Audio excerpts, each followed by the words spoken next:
Doktor, övladım yetkinlik dövründədir, amma hiss edirəm ki, övladımın əllərində, ayaqlarında sanki əzələlərin əriməsi, bədəninin boşalması gedir.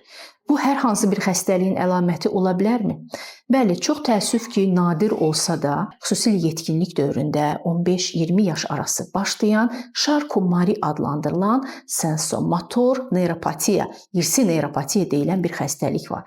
Bu xəstəlik əvvəlcə yorğunluqla başlayır, daha sonra getdikcə əllərin və ayaqların arıqlaması, uşağın əlini tutma qabiliyyətinin zəifləməsi və zaman keçdikcə ayaqlardakı və əllərdəki barmaqların deformasiya olmasına səbəb olur. Ayaqlarda pes kavus dediyimiz ayaq tağının hündürləşməsi və əl barmaqlarında isə çəkic barmaq dediyimiz barmaqların bu formaya düşməsini görürük. Charcot-Marie xəstəliyi irsidir. Bir çox hallarda autosom dominant ötürülür. Yəni valideynin birinin xəstəlik daşıması kifayət edir ki, övladlarının müəyyən qismində bu xəstəlik yaransın. Odur ki, övladlarınızın şikayətlərinə diqqətlə qulaq asın. Yorğunluq, zəiflik, hissiyatın azalması, keyləşmə kimi əlamətlər müəyyən bu genetik xəstəliklərin əlaməti ola bilər. Vaxtında başlayan düzgün müalicə uşağı gələcəkdə bu sümük deformasiyalarından və qüsurlardan qoruya bilər.